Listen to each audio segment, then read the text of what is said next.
하나님 말씀은 요한계시록 6장 1절에서 17절입니다. 요한계시록 6장 1절부터 제가 봉독하겠습니다.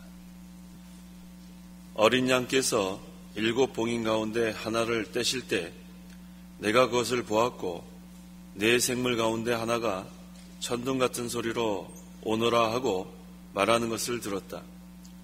내가 보니 흰 말이 있었는데 그 위에 탄 자가 활을 가졌고 그에게 면류관이 주어졌으며 그가 나가서 이기고 또 이기려고 하였다. 둘째 봉인을 떼실 때 둘째 생물이 말하기를 오너라 하였다. 그때 다른 붉은 말이 나왔는데 그 위에 탄 자에게 땅에서 평화를 제거하고 사람들로 서로 죽이게 하는 권세가 주어졌으며 또 큰 검이 주어졌다. 셋째 봉인을 떼실 때에 내가 들으니 셋째 생물이 오너라 하였다. 그때 내가 보니 검은 말이 있었는데 그 위에 탄 자가 손에 저울을 가지고 있었다. 그때 네 생물 중에서 나는 음성 같은 것을 내가 들었는데 말하기를 한 데나리온에 밀 한 대이고 한 데나리온에 보리 석 대이다. 또 올리브 기름과 포도주를 해하지 마라 하였다. 넷째 봉인을 떼실 때에 내가 넷째 생물의 음성을 들으니 말하기를 오너라 하였다. 그때 내가 보니 청황색 말이 있었는데 그 위에 탄 자의 이름은 사망이었으며 하데스가 그를 따르고 있었다. 그들에게 검과 기근과 사망과 땅의 들 짐승으로 땅의 4분의 1을 죽일 권세가 주어졌다. 다섯째 봉인을 떼실 때 내가 제단 아래에서 하나님의 말씀과 그들이 행한 증언 때문에 죽임을 당한 이들의 영혼을 보았는데 그들이 큰 소리로 외쳐 말하기를 거룩하고 참되신 대주제시여 언제까지 땅 위에 사는 자들을 심판하지 않고 저희의 피를 갚아주지 않으시렵니까? 하니 그때 그들 각 사람에게 흰 두루마리가 주어졌으며 그들의 동료 종들과 형제들도 그들처럼 죽임을 당하여 수가 찰 때까지 잠시 동안 더 쉬라는 말씀을 들었다. 또 여섯째 봉인을 떼실 때 내가 보니 큰 지진이 일어나고 해가 머리털로 짠 배처럼 검게 되고 달 전체가 피같이 되며 하늘의 별들은 무화과 나무가 거센 바람에 흔들려 설익은 열매가 떨어지듯이 땅에 떨어지고 하늘은 두루마리가 말리듯이 쓸려가며 모든 산과 섬들이 제자리에서 옮겨졌다. 그리고 땅의 왕들과 귀족들과 장군들과 부자들과 강한 자들과 모든 종들과 모든 자유인들이 동굴들과 산들의 바위 틈에 숨어 산들과 바위들에게 말하기를 우리 위에 떨어져 보좌에 앉으신 분의 얼굴과 어린 양의 진노로부터 우리를 숨겨라. 그분들의 진노의 큰 날이 이르렀으니 누가 능히 설 수 있겠느냐라고 하였다. 17절까지 봉독했습니다. 이 목사님 대소지 제6장은 개인이 대지고 소지는 복음운동 백마, 적기독운동 정마, 기근 흑마, 혼합주의 청황색마, 순교자 교유환란, 대외일 환란 참고하시면 되겠습니다. 이 시간 증거의 말씀의 제목은 네 종류의 말과 환란, 네 종류의 말과 환란이란 제목으로 말씀 전하겠습니다. 1절 어린 양께서 7 봉인 가운데 하나를 떼실 때 내가 그것을 보았고 내 생물 가운데 하나가 천둥 같은 소리로 오느라고 말하는 것을 들었다. 네 생물은 그룹 천사들이라고 했습니다. 예수님께서 구원운동을 이루어 가실 때 이 천사들을 사용합니다. 2절에 내가 보니 흰 말이 있었는데 그 위에 탄 자가 활을 가졌고 그에게 면류관이 주어졌으며 그가 나가서 이기고 또 이기려고 하였다. 우리가 주홍같이 붉은 죄라도 회개하면 양털같이 휘어집니다.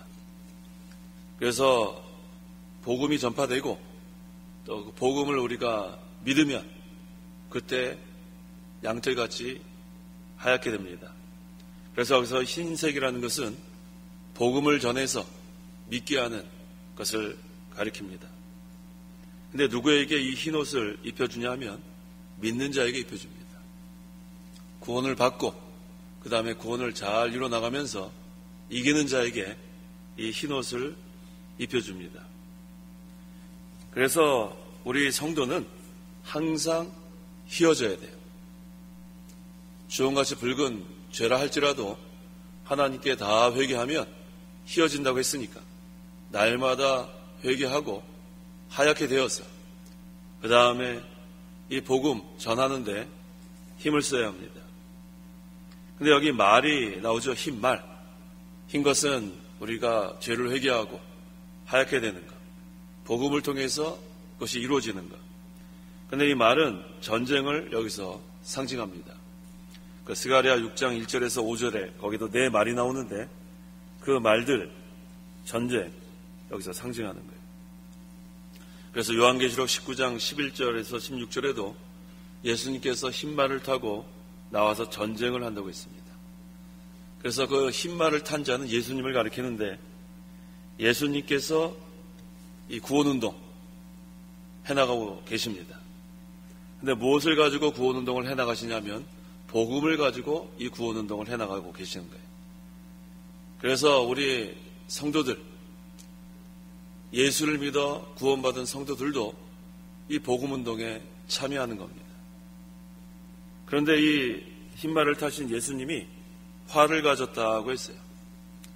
이 활을 통해서 이 일을 해나가는데 이게 바로 복음이에요. 하나님 말씀. 하나님의 말씀은 살았고 운동력이 있어 좌우의 어떤 날성검보다 날카롭다고 했습니다. 우리의 심령 골수를 쪼갤 수 있는 것이 하나님의 말씀이에요. 또 이 복음은 죽었던 영을 살려냅니다. 성령께서 이 말씀을 가지고 죽었던 영을 살려냅니다. 그래서 이제 이 복음을 다 전하고 나면 예수님은 면류관을 우리에게 주시는 거예요. 예수님이 면류관이 주어졌고 또 우리가 이 복음운동에 잘 참여하면 또 우리도 면류관 얻습니다. 영광을 얻고 상급을 얻게 됩니다. 그런데 이렇게 우리가 복음을 전해 나갈 때 항상 이깁니다. 왜냐하면 앞서가시면서 이 일을 이뤄나가시는 분이 예수님이기 때문에. 그래서 최후 승리는 복음 전하는 자에게 주어지는 거예요. 예수를 믿어 구원받은 성도는 그리스도와 연합이 됐기 때문에 예수님이 이기면 우리도 이기는 거예요. 그래서 이 복음운동에 참여하는 자가 복이 있습니다. 이기고 또 이기려고 하였다. 계속 이겨나가는 거예요. 최후 승리 얻을 때까지. 그래서 이 세상은 점점 어두워집니다. 점점 어두워지지만 이 복음운동, 이 복음이 전파되는 것, 이것은 빛을 발하는 거예요. 아무리 캄캄한 칠흑 같은 어둠이라 할지라도 그 빛 비추면 거기서는 환해지는 거예요. 우리 산에 올라갈 때도 새벽에는 아무것도 안 보여요. 플래시라이트 켜면 그 앞에 보입니다. 그 다음에 더 환한 빛을 보면 더 환하게 보여요. 그래서 우리가 운전하시는 분들은 이렇게 어두울 때 운전하면은 그냥 헤드라이트 갖고는 잘 안 되죠? 그럼 뭘 켜요? 하이빔을 켜요, 하이빔. 그건 더 환해지는 거예요. 그러니까 복음이 비춰지면 비출수록 흑암이 세력이 물러갑니다. 그래서 우리 예수님께서 이 땅에 빛으로 오셨어요. 어떤 빛이냐면 참 빛으로 오셨습니다.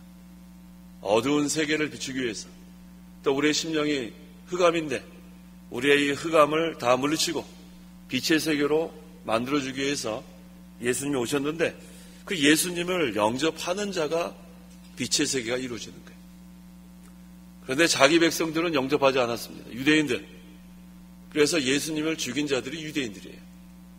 여전히 흑암 가운데 거하고 있습니다.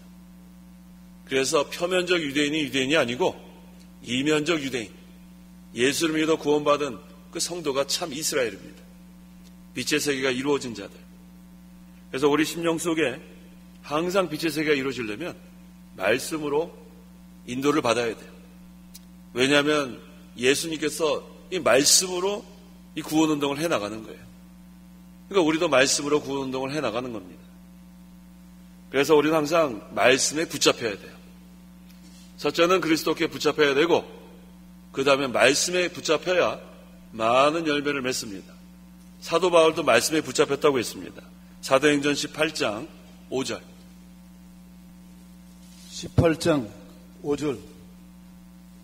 마게도니아에서 실라와 디모데가 내려올 때에 바울이 말씀에 붙잡혀 예수께서 그리스도 있음을 유대인들에게 증언하였다. 사도 바울도 말씀에 붙잡히니까 큰 열매를 맺은 거예요.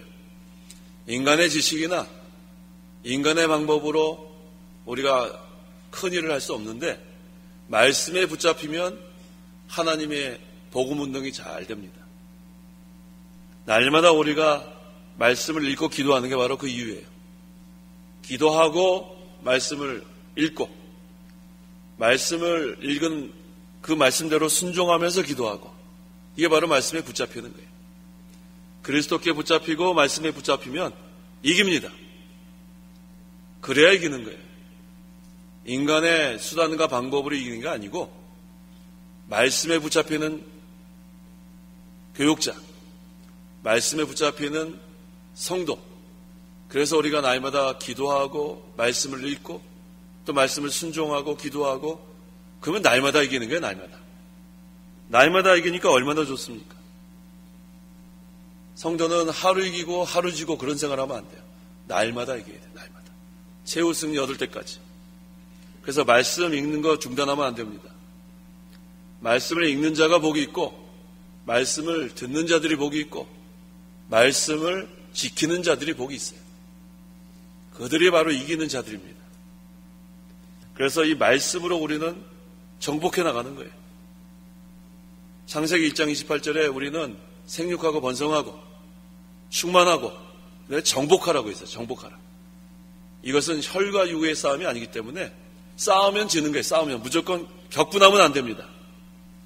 시비를 걸어와도 상대방에서 욕을 해도 깐족건적 돼도 거기에 넘어가면 안 돼. 격분하면 안 돼. 무시해버리란 말이에요.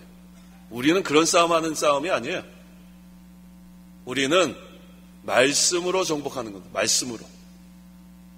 우리 예수님께서 40일 금식하신 다음에 이 마귀가 유혹할 때 어떻게 했습니까? 말씀으로 이긴 거예요. 말씀으로. 자꾸 이렇게 마귀가 격동할 일을 만들 때 격동당하지 마십시오. 마음에 항상 주님을 모시고 흔들리면 안 돼요. 진동하면 안 됩니다. 격분하면 안 됩니다. 그래서 우리가 이 복음운동, 복음을 전할 때에는 마음을 담대히 갖고 예수님께서 앞서가시기 때문에 우리 예수님 잘 따라가면 이 복음은 전파되고 하나님의 구원운동은 반드시 승리하게 됩니다. 그래서 우리가 이 구원운동에 참여하는 것, 복음운동에 참여하는 게 얼마나 큰 은혜인지 몰라요. 3절과 4절. 3절. 둘째 봉인을 떼실 때에 둘째 생물이 말하기를 오너라 하였다.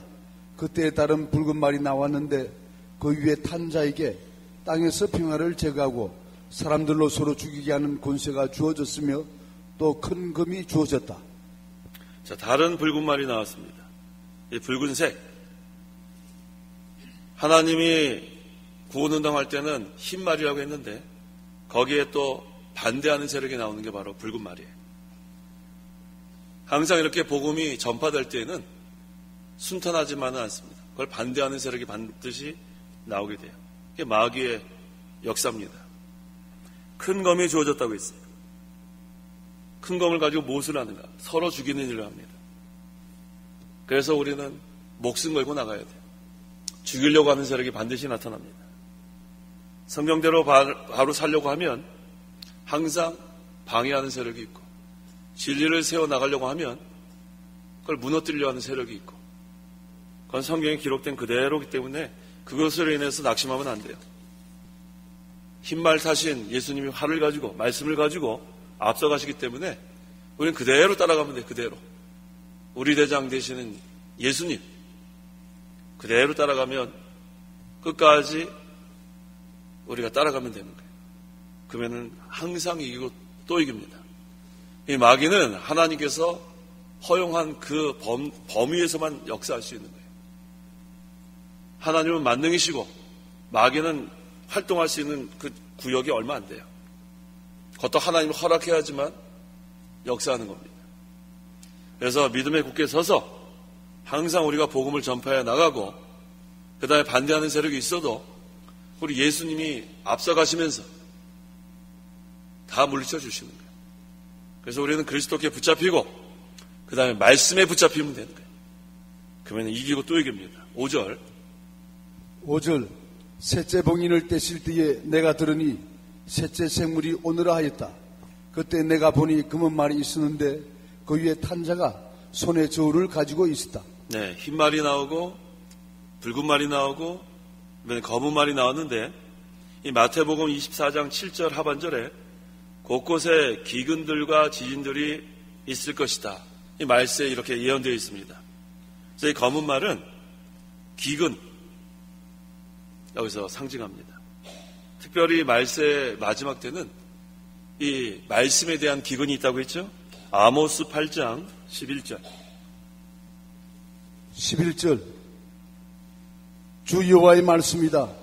부하라 그날들이 올 것이다. 내가 기근을 땅에 보내리니 양식이 없어 기근이 아니요 물이 없어 기갈이 아니라 여호와의 말씀을 들음에 대한 기근이다. 말씀은 홍수와 같이 많은데 사방에 말씀이 많이 있는데 진정으로 하나님께서 우리에게 선포하시는 그 말씀에 대한 기근입니다. 그 이유는 점점 세속화되기 때문에 점점 인본주의로 나가기 때문에 하나님께서 원하시는 그 신본주의 하나님께서 우리에게 선포하시는 그 말씀에 대한 기근이에요. 그래서 이 하나님의 말씀은 영의 양식이 돼야 돼요. 세상 돌아가는 그런 얘기도 우리가 들으러 모이는 게 아니에요. 설교자는 정치 얘기, 사회 얘기, 철학 얘기, 무슨 얘기. 우리는 예배 시간에 그런 얘기 들으려고 모이는 게 아니에요. 우리는 하나님의 말씀을 들으러 모이는 거예요. 우리는 성령께서 말씀으로 거듭나게 했기 때문에 우리의 중생한 영은 말씀을 간절히 사모합니다. 목마른 사슴이 시냇물을 갈급히 사모하는 것처럼 우리의 중생한 영은 말씀을 사모하기 때문에 말씀이 선포될 때 그 말씀으로 은혜를 받습니다. 그런데 그러한 말씀을 찾기가 어려운 때가 됐다는 거예요. 그 이유는 세상과 교회의 경계가 무너졌기 때문에 세상이 교회에 들어오고 그 모인 사람들이 세상 얘기 좋아하고 세상적인 교제를 좋아하고 세상적인 방법을 좋아하기 때문에 이 하늘로부터 내리는 영의 양식 그 좋아하는 사람들이 점점 수가 적어듭니다. 진리를 사모하는 자들이 모임이 되어야 되는데 세상의 사교 집단으로 전락하고 맙니다. 먹고 마시는 걸 즐거워하고 교제하는 거 즐거워하고 놀러 다니는 거 좋아하고 마치 어떤 모양이냐면 예수님께서 오병이어의 기적을 행하실 때 이적을 행하실 때 사람들이 배부를 때는 그 많은 사람들이 모여들었지만 말씀을 선포할 때 다 떠나고 제자들밖에 남지 않았습니다. 오늘날도 다를 바가 없습니다. 먹고 마신 데는 많은 사람들이 모여들지만 진리를 사모하고 은혜를 사모하고 말씀을 통해서 은혜 받고자 하는 사람의 수는 많지 않습니다. 그게 바로 진리에 대한 기근입니다. 이때 우리가 더 말씀을 사모하고 더 우리가 말씀을 통해 은혜 받으려고 하면 하나님께서 우리에게 은혜의 담배를 내려주시는 거예요. 그것을 우리는 기뻐합니다. 성도가 이 마지막 때에 왜 말씀을 따라가지 못하는가? 그 이유는 두려워하기 때문에. 경건하게 살고자 하는 자는 핍박을 받는다고 했습니다. 앞으로 우리가 이 진리를 세워나가는 게 쉽지 않아요. 말씀 순종하는 게 쉽지 않습니다. 그때 두려워하면 안 돼요. 두려워하는 자는 다 떠납니다. 기드온 300명 용사 남았을 때 그 전에 두려워하는 자는 이미 다 떠났어요. 그 전에 얼마나 숫자가 많았는지 모릅니다. 두려워하는 자는 다 떠나게 돼 있어요. 끝까지 목숨을 걸고 진리를 세워나가자 하는 자의 수는 많지 않지만 하나님이 기드온 300명을 가지고 페르시아 그 군대 다 이겼어요. 바다에 모래 같은 사람들 얼마나 몰려와도 다 이깁니다. 하나님의 역사는 이와 같아요. 적은 무리여 두려워하지 마라. 숫자가 많다고 해서 이기는 게 아니고 적은 무리라도 하나님의 뜻대로 순종해 가고 진리를 세워나가면 그 편이 하나님 편이기 때문에 이기고 또 이깁니다. 그래서 말씀 따라가지 못하는 이유는 두려워하기 때문에. 두 번째는 자기 생명 내놓지 못하기 때문에. 우리가 진리 세워나가는 것은 생명 내놓고 나가는 거예요. 사도 바울이 말씀에 붙잡혀서 그렇게 전도했을 때에 목숨 내걸고 나간 거예요. 목숨 내걸고. 그 목숨 아까웠으면 사도 바울이 그만뒀겠죠. 그래서 우리가 말씀 따라가지 못하는 이 둘째는 자기 생명 내놓지 않기 때문에 그래요. 왜냐하면 세 번째는 예수님만 바라보지 못하기 때문에 그래요. 예수님 바라봐야 우리가 말씀을 따라갑니다. 이 베드로가 주님을 바라봤을 때는 물 위를 저벅저벅 걸어갔어요. 근데 풍랑 본 다음엔 물에 빠진 거예요. 이게 전부 다 세 가지가 연결이 됩니다. 두려워하는 것, 자기 생명 내놓지 못하는 것, 예수님 바라보지 못하는 것. 그러면은 끝까지 말씀 못 따라갑니다. 중단하고 맙니다. 말씀을 따라가지 못하고 말씀에 기근을 당하면 어떻게 되는가? 그 다음에는 지는 생활을 하는 거예요. 날마다 지는 생활. 이기는 생활을 해야 되는데 지는 생활을 합니다. 누구한테 지냐면 마귀한테 져요. 마귀한테 지면 마귀의 종이 되는 거예요. 그러면 우리의 심령이 곤고해집니다. 그 다음에는 은혜 생활에서 떨어지는 거예요. 이기는 자가 은혜 생활을 하는 거지 지는 자는 곤고해집니다. 가련하고 비참해집니다. 겉은 번지르르한데 그 속은 아주 비참한 상태가 돼요. 그건 이미 졌기 때문에 그래요. 그래서 우리는 말씀에 붙잡혀서 늘 영의 양식을 공급받고 이기고 또 이기는 생활. 그게 중요합니다. 탄자가 손에 저울을 가지고 있었다고 했는데 이 저울은 심판을 가리키는 거예요. 하나님께서 진리대로 공평하게 심판하실 것을 여기서 증거하고 있습니다. 6절 그때 내 생물 중에서 나는 음성 같은 것을 내가 들었는데 말하기를 한 데나리온의 밀 한 대요 한 데나리온의 보리 석대이다. 또 올리브 기름과 포도주를 해하지 마라 하였다. 데나리온은 우리 장정 한 사람이 열심히 하루 일하면 그때 하루치 주는 그 품삯을 가리킵니다. 성도가 일심정력을 다해서 자기 영적 양식을 겨우 밀 한 대만큼 받아 먹을 것을 여기서 뜻하는 거예요. 일심정력을 다해야 돼요. 이사야 55장 2절에 너희가 어찌하여 양식이 아닌 것을 위하여 돈을 지불하며 배부르게 못할 것을 위하여 수고하느냐. 헛된 시간 보내지 말라는 거예요. 시간 허비하지 마라. 세월을 아껴라. 세월을 아끼는 게 무슨 뜻인가? 최선을 다하라는 게 최선을 다해라. 시간 허비하지 말고 하나님께서 우리에게 주신 환경, 시간, 재물, 힘 이거 헛된 데 사용하지 말라는 거예요. 세월을 아껴야 합니다. 또 세월을 아껴라의 그 뜻은 속량한다는 뜻이 있다고 했죠. 우리가 세상 헛된 데 시간 다 허비하면 안 돼요. 그 가운데서 속량해라. 그 두 가지 뜻이 있어요. 우리 에베소서의 세월을 아끼라는 것은 최선을 다해라. 그 다음에 헛된 시간 보내지 말고 그 시간 세상에 흘려보내지 말고 거기서 속량해라. 킹제임스 그 영어 성경 킹제임스 버전 그렇게 번역되어 있습니다. Redeem the time. 속량해라. 그래서 우리가 헛되이 보내면 안 돼요. 세월을 아껴야 합니다. 그 다음에 올리브 기름과 포도주를 해하지 마라. 항상 이것은 진리의 인도를 받고 성령의 인도를 받아서 자라나라는 거예요. 신앙이 만들어져라. 그 다음에 포도주는 또 하나님의 은혜를 가리킵니다. 이사야 55장 1절 모든 목마른 자들아 물로 나오라. 돈 없는 자도 와서 사 먹으라. 와서 돈 없이 값없이 포도주와 젖을 사라. 값없이 포도주와 젖을 사라. 하나님의 은혜를 구하고 말씀을 사모해라. 이것은 하나님이 거저 주셨어요. 거저 주셨어요. 이 은혜란 말이 선물이에요. 선물. 카리스. 전체 하나님께서 주신 은혜가 거저 주신 거예요. 거저 주신 거. 얼마나 감사합니까? 우리가 값을 내고 지불하고 얻은 게 아니고 값 없이 주셨어요. 그래서 너희가 거저 받았으니 거저 줘라. 하나님의 은혜 받은 성도는 그래서 나가서 전도합니다. 내가 받은 은혜가 너무 감사하니까 전도할 수밖에 없어요. 저 불쌍한 영혼들 보이니까. 그래서 우리가 말씀을 선포할 때는 담대한 거예요. 평상시에는 겸손하게 우리가 신앙생활을 하다가 말씀을 선포할 땐 담대합니다. 왜? 받은 은혜가 너무 감사한데 이걸 우리가 좀 어떻게 하든지 하나님 은혜 보답하는 생활을 해야 되지 않겠어요? 시편 116편 다 한번 찾아보세요. 시편 116편 은혜를 내가 어떻게 보답할까? 12절 시편 116편 12절 12절 여호와께서 내게 베푸신 모든 은혜를 내가 무엇으로 보답하겠습니까? 항상 이러한 마음으로 신앙생활을 해야 돼요. 한번 같이 한번 읽어볼까요? 시편 116편 12절 다 같이 여호와께서 내게 베푸신 모든 은혜를 내가 무엇으로 보답하겠습니까? 평생 우리는 이 마음으로 살아야 돼요. 하나님 베푸신 은혜가 너무 한량없어요.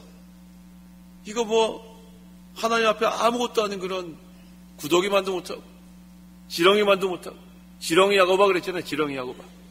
이거 뭐 아무것도 아니었는데 하나님이 어떻게 이렇게 우리를 사랑하셨어. 하나님의 자녀 삼아주시고 지금까지도 하나님의 은혜로 살아왔고 앞으로도 하나님의 은혜가 없으면 살 수가 없어요. 단 1초도 살 수가 없습니다. 그거 생각하면 눈물이 나죠. 너무 감사했어요. 이게 바로 은혜 받은 성도예요. 은혜 받은 성도. 이거 내가 어떻게 이걸 은혜를 갚을까? 이거 어떻게 보답할까? 시간을 허비할 수가 없어요. 은혜를 받지 못한 사람이 쓸데없는 생각하고 쓸데없는 짓하고 돌아다니고 시간 다 허비하고 예수 믿는 사람이면 하나님께 훈계를 받는데 예수 믿지 않는 사람은 심판을 받고 믿는 사람이라 해도 우리 눈에는 믿는 사람 같았는데 나중에 보니까 불신자일 수도 있어요. 왜? 유형교회는 어떻게 섞여 있어요? 알곡과 가라지가 섞여 있습니다. 예배당에 나와 앉아있다고 해서 다 믿는 자라 볼 수 없어요. 하는 것을 보면 우리는 하나님의 은혜가 한량없습니다. 그러면 어떤 사람이 믿는 자인가? 예수님을 믿는 자가 믿는 자예요. 나의 죄를 위해서 십자가에 달려 피 흘려 죽으신 것을 믿고 3일 만에 부활하신 것을 믿는 자가 신자예요. 그 다음에 날마다 하나님 아버지 감사합니다. 하나님 아버지 용서해 주시옵소서. 이렇게 기도하는 자가 믿는 자예요. 그러면은 못된 짓을 할래야 할 수가 없어요. 예배당에 나가서 못돼 먹은 짓 하는 사람들은 믿는 자라 할 수 없어요. 회개하는데 어떻게 계속해서 그런 못된 일을 계속 하겠습니까? 종시 회개하지 않는 자는 심판을 받게 돼 있어요. 멸망받게 돼 있습니다. 믿는 자는 날마다 하나님께 애통해야 합니다. 하나님의 은혜가 너무 감사한데 이거 어떻게 은혜를 갚겠습니까? 무엇으로 보답하겠습니까? 그러면은 못된 짓 하다가도 멈추게 돼 있어요. 우리 오네시모가 그 주인 빌레몬이 부자 아닙니까? 그래서 돈을 훔쳐가지고 달아나다가 잡혔어요. 그래서 로마 감옥에 들어갑니다. 거기서 사도 바울을 만나고 예수님을 영접했어요. 복음을 믿고. 그 다음에는 무익한 자가 어떻게 됐어요? 유익한 자로 변화되는 거예요. 믿는 자는 변화되는 거예요. 변화되는 거. 못돼 먹었던 사람이 착한 사람으로 변화되는 게 믿음 생활이에요. 끝까지 못돼 먹으면 그건 믿는 자라 할 수 없어요. 무익한 자가 유익한 자로 변화가 돼야 신자입니다. 지온같이 붉은 죄라도 회개해서 양털같이 휘어지면 그건 믿는 자예요. 그게 하나님의 은혜입니다. 우리가 예수 믿기 전에는 참으로 우리는 아무것도 아니에요. 비천하고 쓸모없고 연약하고. 그런데 이렇게 하나님의 자녀가 된 거 너무너무 감사한 거예요. 날마다 감사해야 됩니다.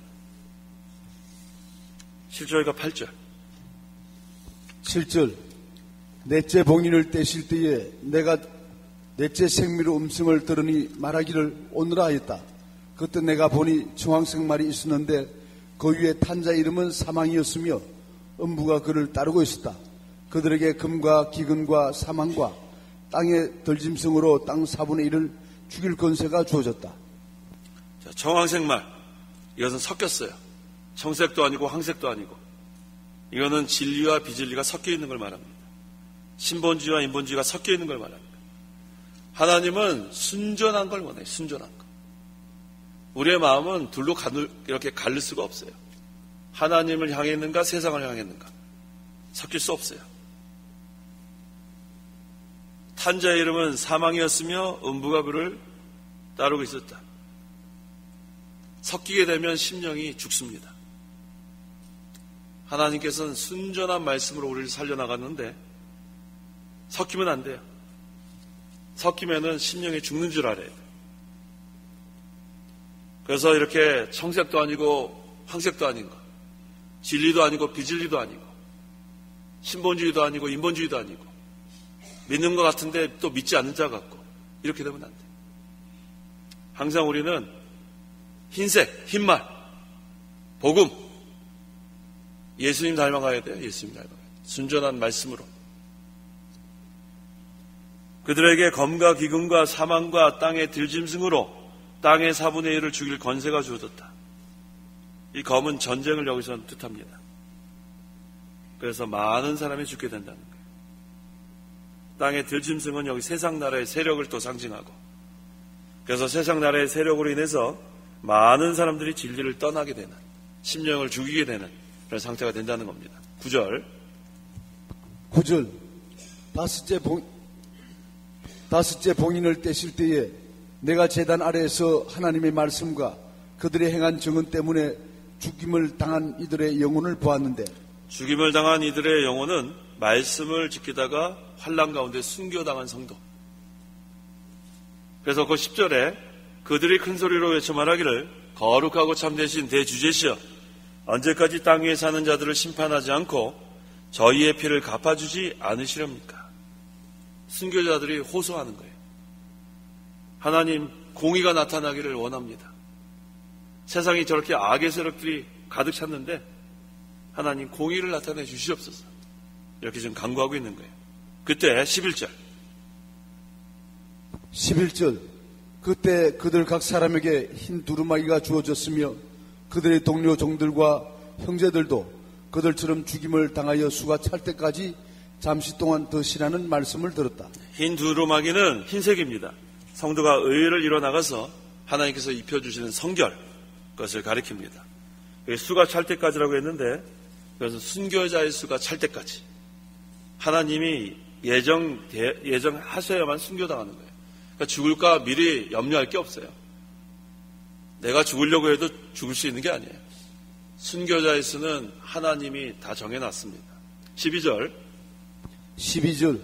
또 6째 봉인을 떼실 때에 내가 보니 큰 지진이 일어나고 해가 머리털로 짠 배처럼 검게 되고 달 전체가 피같이 되며, 이건 실제로 지진이 일어날 수도 있고 또 여러 가지 폭동 이런 것도 일어날 수 있고, 근데 여기 해가 머리털로 짠 배처럼 검게 되고라고 했는데 해는 진리를 상징합니다.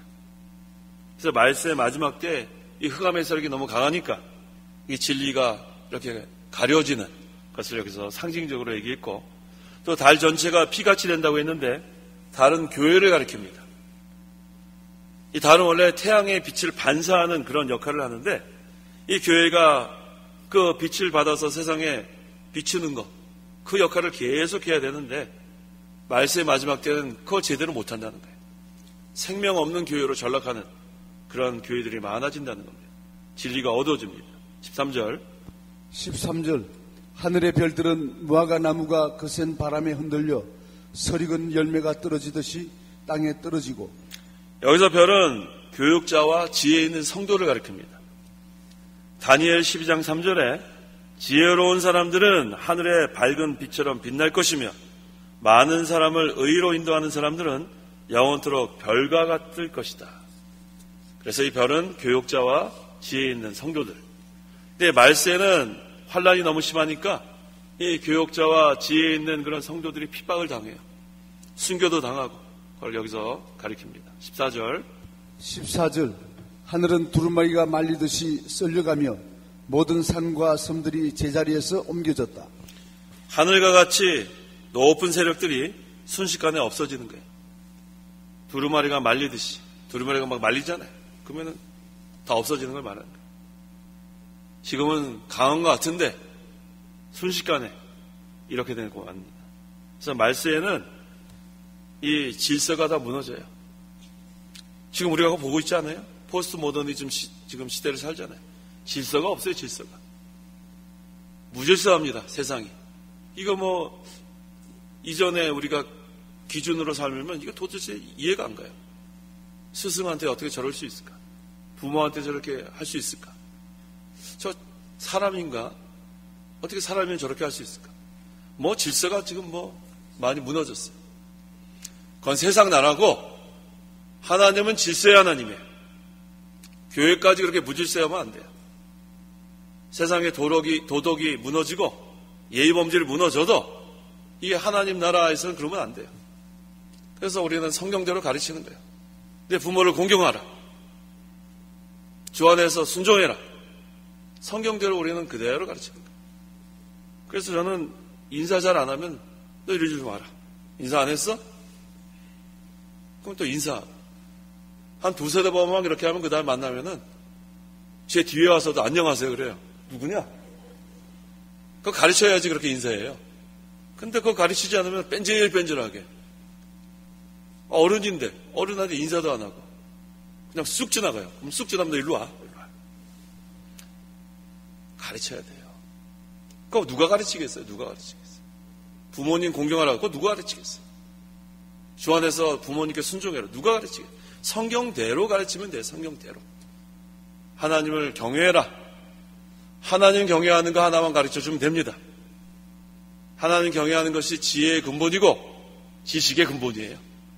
우리 자녀에게 이거 하나만 물려주면 그건 성공이에요. 하나님 경외하는 법. 그럼 얼마나 그 아이가 믿음의 아이로 자라나겠어요? 공부해라 안 해도 돼요. 기도했느냐? 성경 읽었느냐? 그 다음에 하나님 경외하는 것이 지혜의 근본이다. 그럼 아이는 알아서 공부하게 돼 있어요. 또 공부가 또 적성에 안 맞으면 다른 것도 잘하게 돼 있어요. 공부가 다는 아니에요. 제일 중요한 건 하나님 경외하는 거예요. 하나님 경외하는 거. 그래야 지혜의 근본을 아는 거고 지식의 근본을 아는 거예요. 그걸 우리가 잘해야 합니다. 15절에서 17절. 15절. 그리고 땅의 왕들과 귀족들과 장군들과 부자들과 강한 자들과 모든 종들과 모든 자유인들이 동굴들과 산들의 바위 틈에 숨어 산들과 바위들에게 말하기를 우리 위에 떨어져 보좌에 앉으신 분의 얼굴과 어린 양의 진노로부터 우리를 숨기라. 그분들의 진노에 큰 날이 이르렀으니 누가 능히 설 수 있겠느냐라고 하였다. 자, 아무리 강한 세력인 것 같은데 마지막 때는 반드시 복음이 이깁니다. 예수 그리스도께서 이 구원운동을 해나가시기 때문에 마지막에 그 반대하던 세력들은 이와 같이 되는 거예요. 손해를 주던 자들. 뭐라고 두려워서 떠냐면 우리 위에 떨어져라. 바위들한테 우리 위에 떨어져라 그래요. 우리를 숨겨라.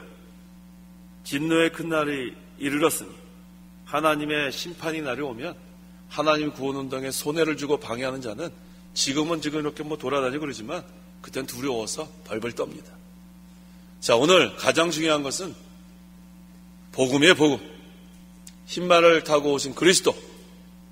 그 복음에 지금 전파하는데 우리를 사용하고 계신 게 얼마나 감사해요. 근데 이것은 반드시 이깁니다. 반대하는 세력이 있고 손해를 주는 자들이 있어도 마지막에 그거 다 멸망당하고 최후 승리는 그리스도고 최후 승리는 복음입니다. 기도하시기 바랍니다.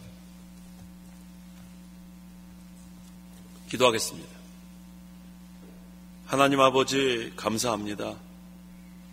우리가 예수 믿기 전에는 더럽고 추한 죄인이었지만 구더기와도 같고 지렁이와도 같은 정말로 하나님 앞에 쓸모없는 그런 존재였지만 하나님께서 우리를 사랑하셔서 하나님의 은혜로 예수님께서 우리를 위해서 십자가에 달려 피 흘려 죽으시고 3일 만에 부활하셨어. 우리가 예수님 믿어서 하나님 앞에 존귀한 자가 된 거 감사합니다. 그 구속의 은혜에 날마다 감사하게 도와주옵소서. 우리 예수님께서 흰말 타고 오셔서 이 복음을, 구원운동을 이루어 가시는 가운데 저희들을 사용해 주시니 감사합니다. 이 복음은 계속해서 전파되고 최후 승리한다고 했습니다. 우리가 이 일에 참여해서 그리스도만 바라보고 목숨을 내걸고 두려워하지 말고 끝까지 복음 전파하는 사역자로 충성하게 도와주시옵소서. 예수님의 이름으로 기도하옵나이다. 아멘.